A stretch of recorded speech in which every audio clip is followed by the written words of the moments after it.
Okay, Okay, just started recording. awesome. All right, we'll give it one more minute here.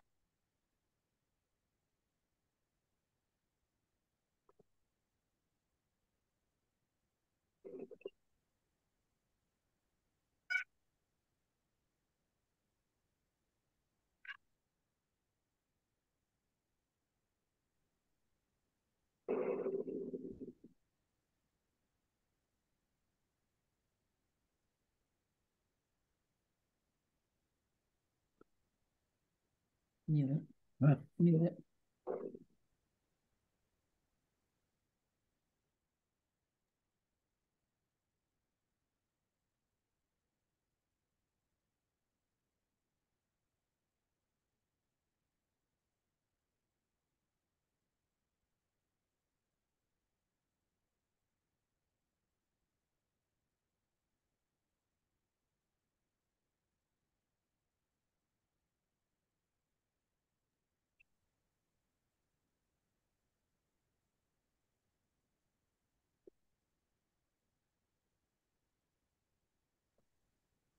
All right, so it's a couple minutes past the hour, so I'm good with starting.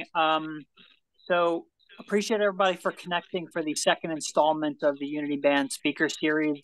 For those joining us for the first time, this was designed to be kind of like a 30-minute session to help keep our community engaged, kind of hear some topics about things that are related to our mission, what's important right now.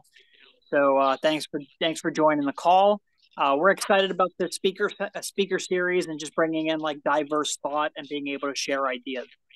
So please make sure your mics are muted so we can hear the speaker clearly. And if you have any questions, feel free to unmute your mic and ask questions as we go. Other than that, I'll wrap up with a couple of quick announcements, but I don't want to waste any time here. So we're thrilled to have Blake Bargatze on the line. I came to know his story because, as many of you know, we've been partnered with the University of Maryland School of Medicine since really the beginning of Unity Band. So we're talking like December of 2020. And along the way, they sent me a video of his story, which I thought really spoke volumes. And I'm not going to steal any thunder here, but really related to our mission, particularly during the darker days of the pandemic. So without any further ado, I'll turn things over to Blake. Hi, thanks, John. Thank you, everyone. So my name is Blake Bargatze. I am 26 years old and a COVID survivor and a double lung transplant recipient. Back in 2021, I made the unfortunate mistake of going to a concert. It was March the 27th of 2021. And this was before the age group of 25 and under in the state of Florida could receive the COVID-19 vaccine. Went to the concert. Everything was good. Within a couple of days to a week, I started developing symptoms. Those symptoms contained dizziness, short of breath, persistent vomiting, and over some time, I started developing a burning sensation within my lungs. I went to the St. Mary's Hospital down in West Palm Beach originally on April the 7th. They did a chest x-ray and they said that I had bilateral COVID pneumonia in both lungs, but it wasn't serious enough or my oxygen levels weren't low enough to take me in at that point in time. So they sent me home, some antibiotics, and just told me to keep a monitor on how I'm doing. So the 10th rolls around, I'm not doing any better. And my mom had sent me a pulse oximeter within that week just so I can keep tabs on my oxygen levels. On the morning of the 10th, I did take the pulse oximeter and I was at 76% sat. And anything below 95%, is not good. So in that state, I drove back to the hospital. They brought me back pretty quickly and they had put me on oxygen, a rebreather, and they sent me back to the ICU. And within 72 hours, I was placed in a medically induced coma. Pardon me. So I was placed in the medically induced coma, and from there, I was life flighted from St. Mary's up to Piedmont in Atlanta, where I stayed for 50 days. A doctor was given emergency privileges to fly down there, cannulate me, put me on ECMO, which is a heart-lung machine. And what that does is it pulls all the blood out of your body, all the bad blood that's not properly oxygenated, and returns it back to your body after being circulated through that machine.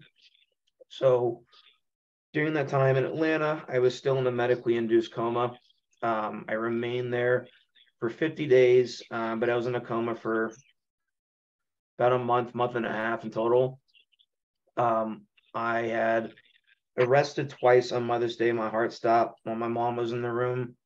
And then after that, they had woken me up to tell me that, my lungs are bad. I need to have a transplant in order to have a shot at surviving. And if I couldn't get the transplant or wasn't willing to, they would essentially just let me go to sleep, and not wake up.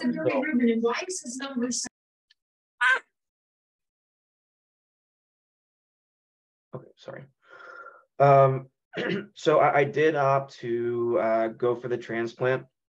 At that point in time, my chart and story was essentially branched off to all the different transplant centers within the US. And there were two that were willing to accept me, because most transplant centers, they're looking for someone that is currently rehabbed to offer that kind of surgery to. And in that state, I had been in bed for a month and a half, almost 2 months. I couldn't lift my arms barely, could barely lift my feet. I was just in an extremely debilitated state. So the University of Maryland Medical Center did choose to take a chance on me. I was life flighted again up to Baltimore, in which I had shown up in a right heart failure. I had a pacemaker installed in the side of my neck. So spent about another week or so in the heart-lung rescue unit, until I had, finally stabilized, and then they brought me back to the ICU, which is where they actually listed me. And originally they told me that since I'm B negative, which makes up less than 2% of the world's population, I mean, the odds weren't looking too great. I had less than a 10% chance all in all. So they had listed me, and they said, this might take 3, 4, 5 months, could take longer. You might not even be here then. And, by the grace of God, within 24 hours, we got a call stating that a donor had just popped up. We're going to see if it's a match. So they had sent the new lungs to the University of Maryland, and coinciding with that, they brought me down to the operating room the next morning. They had to make sure that everything was a proper match, that the lungs weren't bad.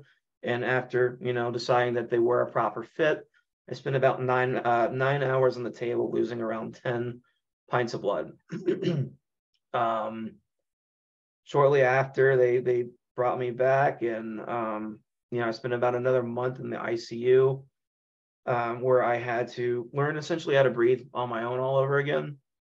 And then once I was stable breathing on my own, then they allowed me to go to rehab for another month, so I can learn how to walk all over again, as well as learn a little bit more about my medicine regime. Because at that time I was on about 50 different medications, primarily anti-rejection medications, steroids, antibacterials, and antifungals, just to prevent any cause of infection, rejection, or any other complications that could, prove detrimental to my current state. So I spent another month in rehab learning how to walk again. And I was finally released on August the 24th, about 3 weeks after celebrating my 25th birthday, in the rehab center. I left on a walker, and it was really just a matter of strengthening my body some more, just to get off the walker and walk independently. And where I'm at now, I'm almost 2 years post-transplant. Another 2 days, so the 28th, so Wednesday, I'll be celebrating my 2-year anniversary. And my biggest message to anyone that I speak to, one, sign up to be an organ donor. It doesn't cost anything. Takes a couple minutes of your time to either do online or when you go to renew your driver's license at the DMV. And two, as far as COVID is concerned, it did definitely encourage people to get vaccinated, but there are unfortunately some people out there that, don't qualify it. They're not going to do well with it. So my biggest thing is, if you're sick, be considerate, stay home. Just, think about what could happen to yourself or a family member if you put their lives at risk. And all in all, I'm extremely grateful to my family, my friends, the medical staff, the nurses, and most importantly, my donor, because without them, I wouldn't be here today. And I did have that 2-year appointment today, and the doctors told me that everything looks good, no signs of rejection, infection. I haven't had any complications, by the grace of God. And I'm just looking forward to continuing my life from here and spreading my message. Thanks, Blake. For starters, I think I speak for everybody on the call and the Unity Bands team. Great to hear you're doing well. 2 years anniversary. There's a lot of aspects to your story that I think you could unpackage more, and it could be kind of like a movie. But in the meantime, I do have at least one question, but I wanted to turn it over to the group first. So for the team on the call, any questions for Blake?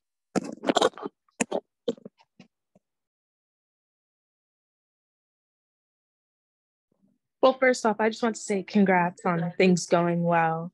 I think your story was really amazing. I don't particularly have a question, but I just want to put that out there. Thank you. I appreciate that. Can you hear me? I can hear you. Okay. I'd be interested in your thoughts about the various healthcare workers and your interaction with them over the years of your illness. What stands out about that treatment, consideration, or lack thereof, and all the time you spent with varying types of healthcare workers? Mm-hmm. So my overall experience or impression of the healthcare workers of today, they were, I really don't have many negative experiences. They were very compassionate and considerate of my state at that point in time.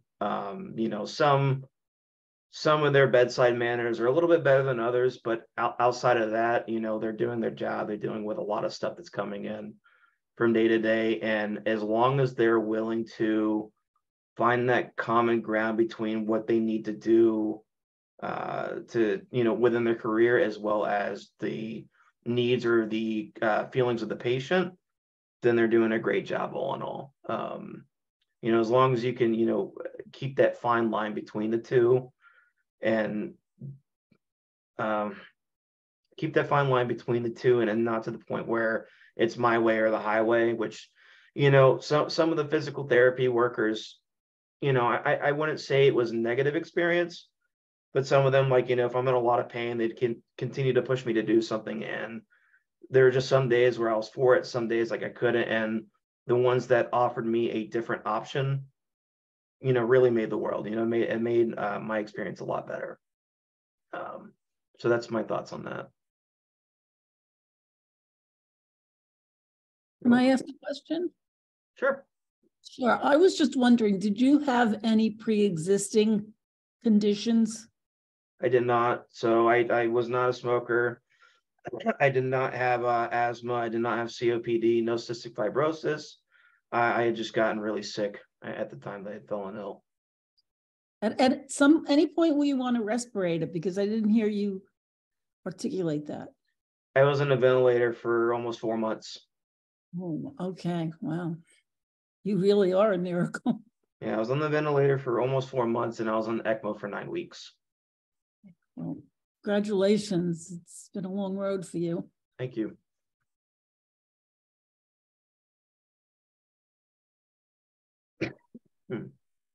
All right. Any other questions from across the group here? Yes. Do you have any idea how you might have caught the infection? You mentioned you were in a big concert.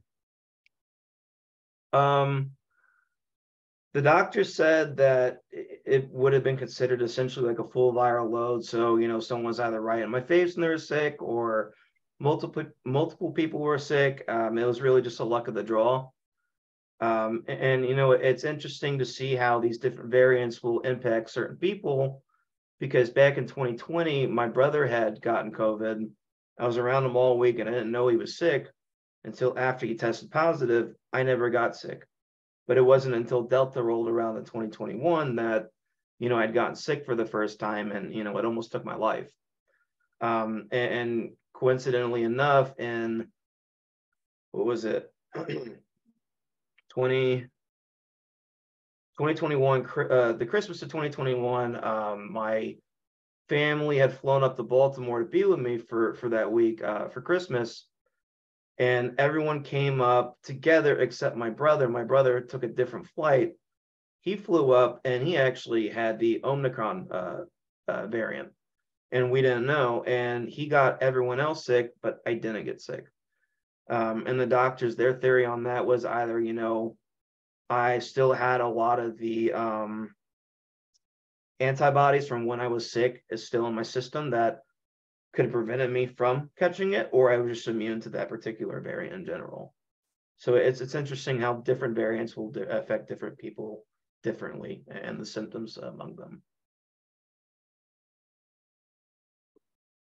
Thank you. You're welcome.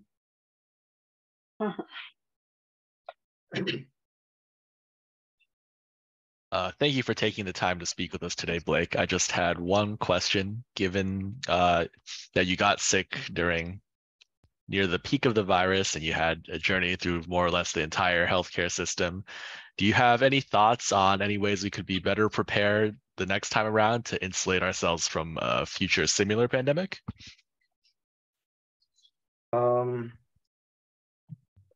I feel like the pandemic this time around was very politicized, and there are too many people out there thinking like, oh, it's not that big of a deal, and if I do have it, it's not going to be anything more than the flu. So it's really just about listening to the medical community and what the recommendations are, because there is way too many people going out while they were sick and just continuously spreading that virus, and just impacting so many different lives. So I feel like if it wasn't as much of a debate it was on the political side of things, then I don't think it would have gone as bad as it did.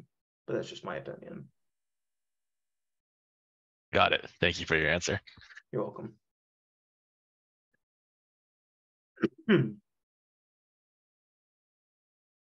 All right, Blake, two questions from me. The first one is, you mentioned the 2-year anniversary and you had a checkup appointment.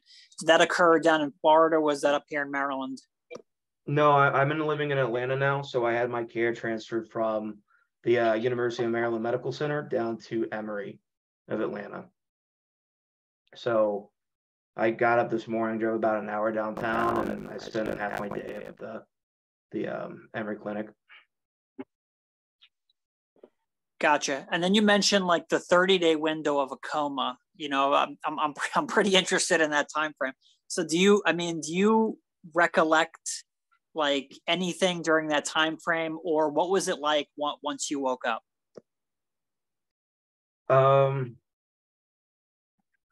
So prior to going in a coma, they told me that I was going to go to sleep, but I don't think I really comprehended what they meant at the time.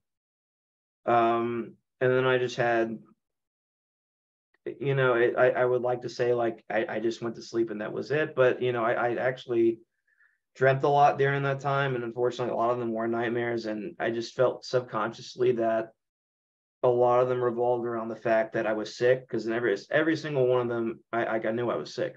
I knew I was really sick. But no, I didn't hear people talking to me. I didn't hear any environmental stimulus. I felt certain things that kind of incorporated into what I was dreaming about, but that was about it. And when I woke up, I wasn't sure where I was at. I didn't know what was going on.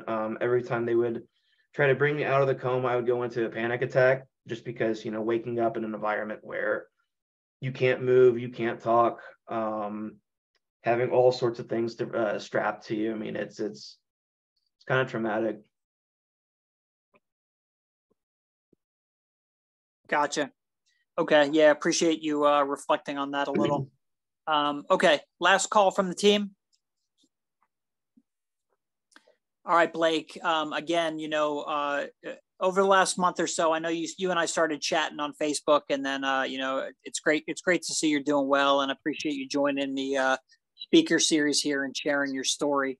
So thank you again, and best of luck as the road continues here. For the team, we stood up a speaker series site on our website last night. So we'll post things like the recording and future presentations on the website at unitybands.org/speaker. And other than that, we're just trying to line up our July date and speakers. So please stay tuned on that. And you could always reach us on social media, Facebook, Instagram, Twitter, at unitybands.org. So Blake, thanks again, and everybody have a great night. Perfect. Okay, Thanks, John. Thank Everyone. you. Wait.